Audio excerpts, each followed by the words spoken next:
Hello, नमस्कार। शाश्वत education में आपका स्वागत है। और आज हम आपके सामने प्रस्तुत कर रहे हैं फिजिक्स क्रैश कोर्स के अंदर सरल आवर्त गति में कुछ क्वेश्चंस लेंगे। तो आज का हमारा पहला क्वेश्चन है। तो क्वेश्चनों पे जाने से पहले आप इस चैनल को सब्सक्राइब करें ताकि हम नए नए क्वेश्चंस जो डालेंगे वो आप के पास उनकी इन्फॉर्मेशन सबसे पहले पहुंचे। तो आज हमारा पहला क्वेश्चन है, for a particle executing simple harmonic motion the acceleration is proportional to। एक सरल आवर्त गति करने वाले कण के लिए त्वरण किसके प्रोपोर्शनल होगा, किसके अनुपातिक होगा। तो हमारा ऑप्शन ए दिया है displacement from the mean position, माध्य स्थिति से विस्थापन। ऑप्शन बी है हमारा distance from the mean position, माध्य स्थिति से दूरी। ऑप्शन सी है हमारा distance travelled since T equal to 0, T बराबर 0 से तय की गई दूरी। और ऑप्शन डी हमारा स्पीड, मतलब उसकी चाल। तो यहाँ पे आपको जो ऑप्शन ए और ऑप्शन बी दिया हुआ है वहाँ पे थोड़ा सा अंतर है, displacement from mean position and distance from mean position, माध्य स्थिति से विस्थापन और माध्य स्थिति से दूरी। तो हमने पढ़ा है कि सरल आवर्त गति में जो कण गति करता है उसमें त्वरण का मान हमेशा माध्य स्थिति से विस्थापन के समानुपाती होता है। तो ऑप्शन ए हमारा करेक्ट होगा। तो यहाँ पे हमारा जो आंसर होगा वो ऑप्शन ए होगा। ठीक है, तो ऑप्शन ए करेक्ट ऑप्शन होगा। इस तरह से नेक्स्ट क्वेश्चन की तरफ पढ़ते हैं। तो अगला क्वेश्चन है, when a particle execute SHM the nature of graphical representation of velocity as a function of displacement. जब कोई particle simple harmonic motion execute करता है तो velocity as a function of displacement जो ग्राफ होता है उसका नेचर कैसे होता है। तो यहाँ पे लिखा है, जब कोई कण सरल आवर्त गति करता है तब वेग विस्थापन ग्राफ की प्रकृति क्या होगी। तो आपका ऑप्शन ए दिया हुआ है इलिप्टिकल, मतलब दीर्घ वृत्ताकार। ऑप्शन बी है पैराबोलिक, जिसे हम परवलिक कहते हैं। ऑप्शन सी हमारा दिया हुआ है स्ट्रेट लाइन और सरल रेखा के अलोंग। ऑप्शन डी है सर्कुलर, मतलब वृत्ताकार और वृत्तीय। तो यहाँ हम देखते हैं कि जो विस्थापन का जो ग्राफ होता है, वेग विस्थापन ग्राफ, तो यहाँ पे समीकरण जो होती है वो एक दीर्घ वृत्त की इक्वेशन होती है। तो हम कहेंगे कि जो वेग विस्थापन जो ग्राफ होगा वो दीर्घ वृत्ताकार होगा। अतः ऑप्शन ए हमारा करेक्ट आंसर होगा। ठीक है, दीर्घ वृत्ताकार। नेक्स्ट क्वेश्चन तरफ बढ़ते हैं।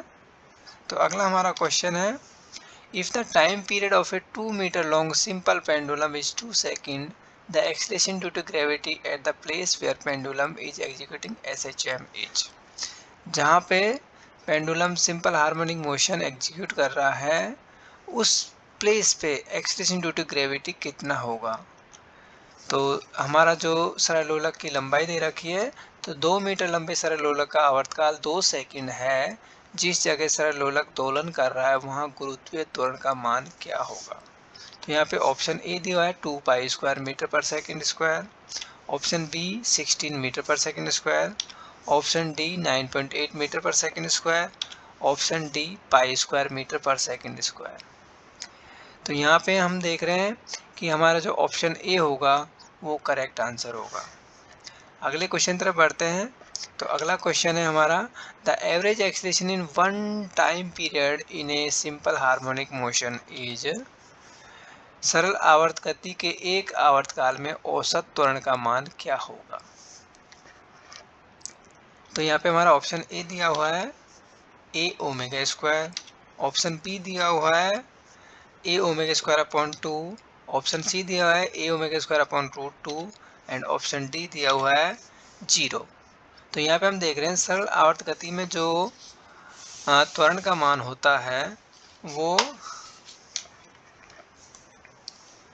त्वरण A equal to D square X upon D T square, D square X upon D T square equal to minus omega square A sine omega T होता है। तो यहाँ पे देखो यहाँ पे जो फंक्शन है वो साइन ओमेगा टी में जा रहा है, और अगर हम एक आवर्तकाल में देखेंगे तो साइन ओमेगा टी का जो औसत मान होता है, एवरेज वैल्यू होती है, वो 0 होती है। तो यहाँ से जो आवर्तकाल होगा, एक आवर्तकाल में जो औसत त्वरण का मान होगा वो क्या होगा, 0 होगा। तो ऑप्शन डी हमारा करेक्ट आंसर होगा। इस तरह से अगले क्वेश्चन की ओर बढ़ते हैं।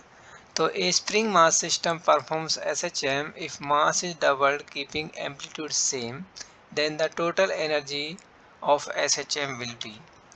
एक कमानी निकाय दिया हुआ है जिसका सरल आवर्त गति कर रहा है। तो एक कमानी निकाय सरल आवर्त गति करता है, यदि आयाम समान रखते हुए द्रव्यमान दुगुना कर दिया जाए तो निकाय की कुल ऊर्जा कितनी होगी। पहले से दुगनी होगी, पहले की आधी होगी, अपरिवर्तित होगी, या ऑप्शन डी पहले की 4 गुनी होगी। तो यहाँ पे हमें एक कमानी निकाय दिया हुआ है जो सरल आवर्त गति कर रहा है, और उसके आयाम का मान समान रखना है और द्रव्यमान को दुगुना कर दिया गया है। तो यहाँ पे कुल ऊर्जा लिखा है। तो यहाँ पे हमको पता है कुल ऊर्जा का जो मान होता है ई, कुल ऊर्जा ई जो होती है ई इक्वल टू होती है हाफ के ए स्क्वायर, जहाँ पे के स्प्रिंग कांस्टेंट है और ए उसका एम्पलीट्यूड है। तो यहाँ पे हम देख रहे हैं कि यहाँ पे आयाम हमने नियत रखा हुआ है, समान आयाम है, तो आयाम को अपरिवर्तित है, आयाम अपरिवर्तित है, हमने सिर्फ द्रव्यमान को दुगुना किया है। तो यहाँ पे के और ए में कोई परिवर्तन नहीं हो रहा है, तो हमारा जो एनर्जी होगा, कुल ऊर्जा जो होगी वो अपरिवर्तित होगी। ऑप्शन सी हमारा करेक्ट आंसर होगा। इस तरह से हमने कुछ क्वेश्चंस लिए हैं और हम इस तरह से क्वेश्चनों की संख्या बढ़ाएंगे। अतः आपसे अनुरोध है कि आप हमारे चैनल को सब्सक्राइब करें और आपके अधिक से अधिक दोस्तों को शेयर करें, जिससे ज़्यादा से ज़्यादा लोगों को इसका फ़ायदा हो।